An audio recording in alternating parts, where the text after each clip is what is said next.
Hello guys, this is Sir Eat a Lot and I'm here to bring you a guide video for character or composition or basically on how to build your character in Wuthering Waves. You know, a lot of people have asked me this and on my stream a lot of people are asking me what to build, what characters should I use or what is the best 5-star character for me to use or what is the best support, what is the best sub DPS. All of this will be answered with this video. Because right now, guys, I'm going to teach you on how to actually analyze and how to actually put up your own composition, your own team, your team. Like I have right now, I have Calcharo, I have Baiji, and also have Mortifi. Now, I'm going to teach you how I build my character or how I build my composition. So let's start.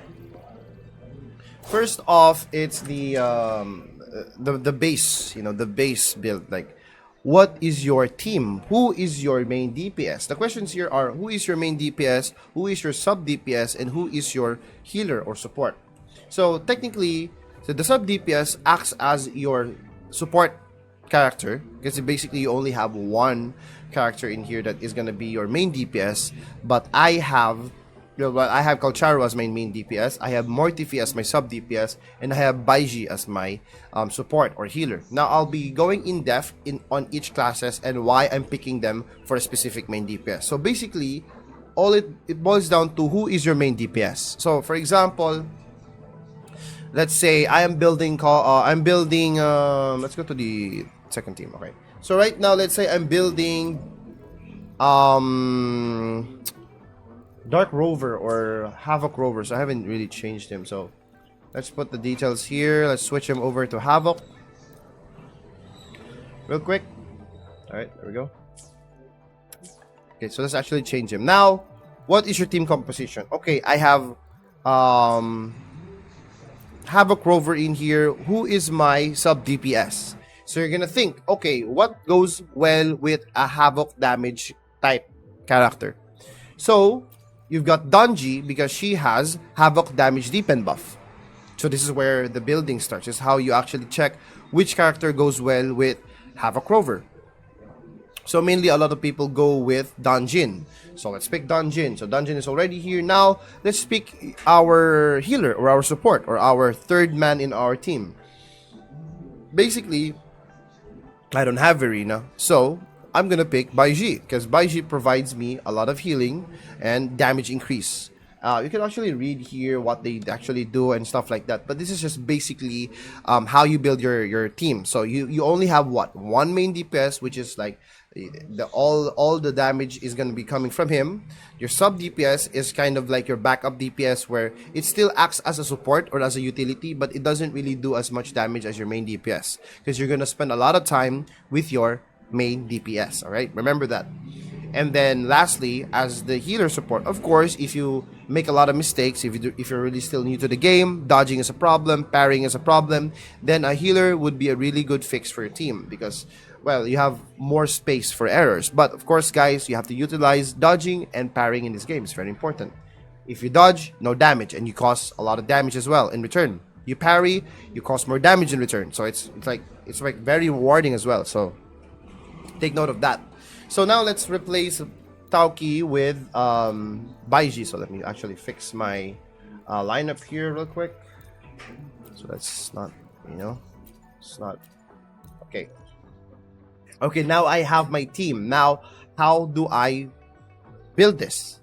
So basically, you have to check your main DPS first, which is gonna be the bulk of your grind, right? This is gonna be where your farming is, where your materials is going to, something like that. So, okay. First off, you need to build. How are you gonna build this class? How are you gonna build his stats? So you ask yourself. So there is two types of like cost management, or how you actually have like a default build in numbers, because you only have like 12 costs in here. You cannot have more than that. You can have cost 12. So there is two types. Okay, there is the default one for everybody. It is 4-3-3-1-1. So one overlord class, one elite, and one common. Okay, so that's how you usually build your classes. But there's some cases where you are building them off with 44111. So 2 Overlord, class types of mobs, and 3 common types. So basically, usually these kinds of builds are leaning towards the crit rate build. Meanwhile, in the 43311 build, you're kind of leaning towards the kind of the balanced type of DPS. Like you have enough crit to do crit damage, and you have enough electro damage to actually, or your specific element to actually deal a large amount of damage. So that all comes down to you. You know, which do you prefer?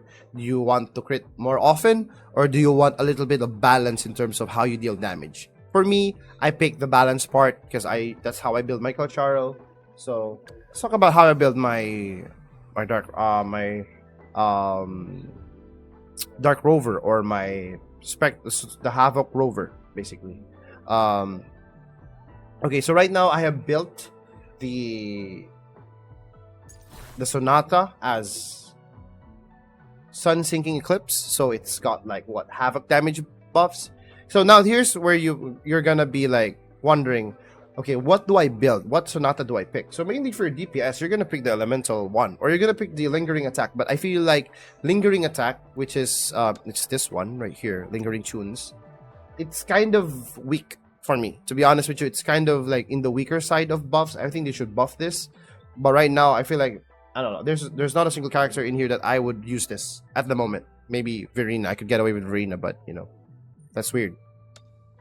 So what I have here is I just focused on the Havoc damage, where is mainly my main stat for my Havoc Rover. Now, let's say you have built this character already, you have already decked him out. It's very nice, you know. You got him, you know, chilled in here, you got him maxed out. So let's say, okay, I'm done with my main DPS. Now, how do I deal with my sub DPS and support? Now, here's my thoughts on this, all right? My opinion. I prefer that all my supports will have like some kind of damage buff to your main character or to your main DPS, rather than being a damager themselves. Because for the most part, they're just gonna support your character, basically. They don't do as much damage because you didn't upgrade them. They don't have the best installed weapon, and they don't have the resources that you've already spent on your main DPS. So how are they gonna be effective if you're not gonna be upgrading them, or what? So basically, what I did is I focused around on the Sonata effect.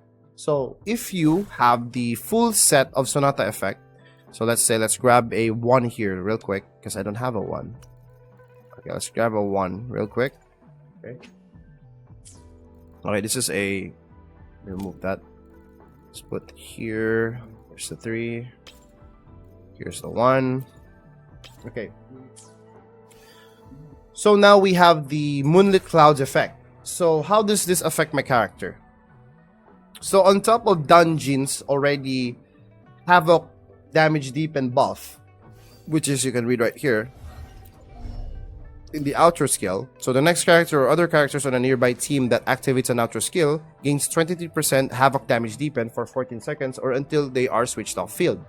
So it means I have to use the outro skill after I have already buffed Havoc Rover with Baiji. So we'll get onto that. So how the rotation works. So right now, this is the main reason why you have her on your team. Not as damage dealer, but because of her buff that she provides for Havoc Rover. Okay, so now let's talk about the Moonlit Clouds. How does this affect us? So basically, you're utilizing this character right now for the Sonata effect. Okay, now the Sonata effect, no, the outro skill is perfectly combined with the Moonlit Clouds, because when we use outro skill for Dungeon, she's gonna buff Havoc damage deepen, right?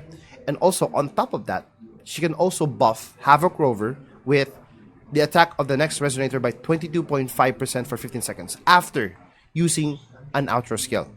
So it's really good, right? Now on top of that, we also have the Impermanence Heron, which this one also provides another additional 12% boost in damage or attack. So as you can see here, once initial attack lands on any enemy, the current character regains 10 Resonance Energy. That's for the Resonance Liberation. So if the current character uses their outro skill within the next 15 seconds, that's after we use this, echo right here, the next character's damage dealt will be boosted by 12% for 15 seconds. So that's like the next character. Meaning, what are we gonna switch to? Havoc Rover. So on top of the Havoc damage deepen buff, on top of the 22.5% attack buff from the Moonlit Clouds, you also gain another buff from the Impermanence Heron. So that's like what? So many damage buff already just by switching your character to a different character, right?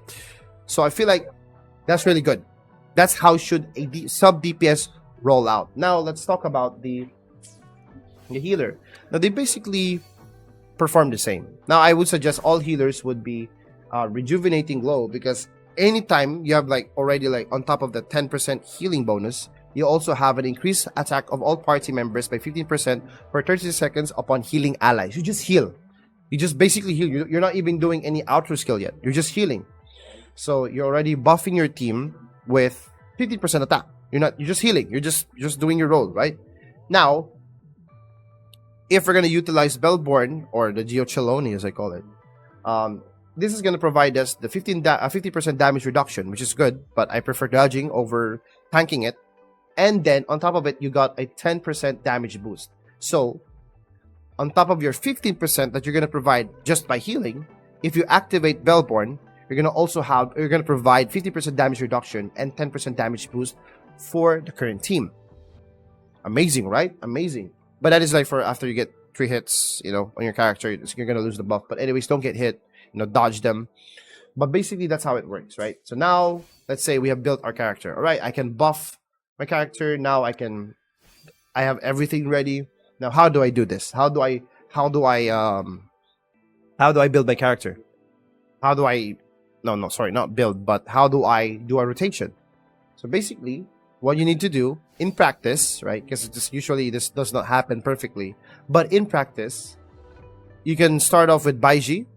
You activate the Bellborn, and then you activate the heal. Switch off the Dungeon. Now, Dungeon is going to be a different kind of like monster, because you're going to have to have a lot of energy regen for her to recover a lot of like Resonance Liberation. And of course, the important thing is the Concerto energy, which is the energy that consumes outro and intro skills, right? So you're going to need to activate that. So this is the Concerto energy right here on the bottom screen right here. So you need that filled before you can even switch your character to activate their outro skill. Now, I haven't talked about Baiji's outro skill so much, right? It's because it's too hard to actually get a lot of energy from her. But basically, yeah, if you can activate it, then it's nice as well. But most of the time, you can't activate it. But it's really good because it also provides... It's like Verena, but it's just... it's only 6 seconds instead of 30 seconds. This is really good. The healed character also gains a 15% all-type damage deepen. So it means that if you switch over to Havoc Rover, he's gonna have a 15% all-type damage deepen for 6 seconds. But that's really fast. Like it's too quick. So I don't really look at this. But it's if I can pull this off, then it's a bonus. I will use it to my advantage. But I'm mainly here for the healing for Baiji. Now the rotation is, like I already explained, you use Baiji, and then you switch up to Danjin, fill her up with the Concerto energy to get her outer skill out, and then you switch over to Havoc Rover, and then fill up his Resonance Liberation skill or his ulti, and then he will do a great deal of burst damage. That's how people actually pull off the damage that he's dealing, like 120k damage, 150k damage. Like, wow, this is like the first time an MC is this strong. But, I'm getting ahead of myself. Now let's talk about my build for Calcharo. So my Calcharo is very simple as well. It's the same thing, but a little bit of twist. It's the same thing, right? So activate Bellborn here, switch over to Mortifi. Now I also need Mortifi to also buff off my Calcharo, because my Calcharo needs to get buffed. So he's gonna buff him with the increased attack. He's gonna buff him with the increased damage dealt with the Phantom Impermanence Heron, and then on top of it, he's got a skill where he can damage heavy attack damage. This is heavy attack damage deepen. So if I can deal 300%, I can deal 330 more, like 30% more than I usually deal. So ideally, you need to buff Colcharo with that kind of buff, because not only that his forte skill hits hard, his heavy attack also hits hard, his normal heavy attack. So basically you have to buff him up to actually, you know, have that kind of synergy. That's how you basically use your character. So what I'm saying here is, guys, a lot of people, I've been seeing a lot of people playing this game very wrong. Okay, so let's actually start. You're not, okay, let me tell you right now, you're not gonna spend a lot of time with your main character, because you're not gonna spend a lot of time with your sub DPS and healer, because they're just gonna be there to buff your main character. That's it. There's no need for them to actually hit. There's no need for them to actually deal damage. For some cases, they will need to, because they need to fill up the outer skill, the concerto energy. But for the most part, 80%, 90% of the time, you're always out with your Colcharo. The only time they're out is because they're gonna buff it. So right now, let's fight Tempest Memphis to show you guys how I do it. Alright? Here's the thing. I buff, outer skill, okay, skill here, and the buff with the ulti. Sorry, I can't dodge. But basically, this is this is how you do it, right? So I have outer skill ready. Oh no, didn't pop. Okay, outer ready skill. Alright, it's almost ready. So I've got my forte set up. Nice. Alright, he's ready. Activate the Heron. Switch over to Colcharo. Now he's buffed up. Now I'm gonna spend more time with him dealing damage, right? So that's basically it. Now I can't really, focus on, like, playing and explaining how it works, but basically, you know what I mean, right? Like, buff up with this, heal up 15% attack, buff up with this. Hopefully you can get your concentrator energy up, and then switch over to Colcharo, which he will do the most amount of, like, damage dealing. What I'm trying to say here is, you need to stop using characters that actually excel in dealing damage as a sub DPS, alright? The only reason that sub DPS exists and a healer exists is because, of course, you need a healer, but mainly sub DPS and a healer is just there to make your main DPS strong. So hopefully everybody knows how to actually build their classes like that, or their characters. So hopefully this video will help you guys, and hopefully I explained it well. If you guys have any corrections for me in the comments, please do, because I'm kind of new to this game as well, but as I go along, I've been doing really great. Look at the stat, this guy right here. I've been farming Colcharo really well. See the stats right there. That's my stats. And I've been farming really well for him, and currently damage is insane. People say, like, sir, you have 66 crit rate. I have like 80, but you deal so much more damage than I do, because I do that kind of rotation. I have a specific rotation, and the buffs, I'm playing around the buffs. So mainly you're playing around the buffs, and then you change to your main DPS. Now, just remember, guys, actually you can play this game without a healer. It's just that you need to dodge. You need to dodge, you need to parry. That's it. So hopefully this video finds it helpful, right? My English is kind of broken, but hopefully it will help you. And if you have questions, corrections, or anything, angry reactions, please let me know in the comments. Anyways, guys, this is Sir Eat A Lot, and hopefully I'll see you on my streams. Bye.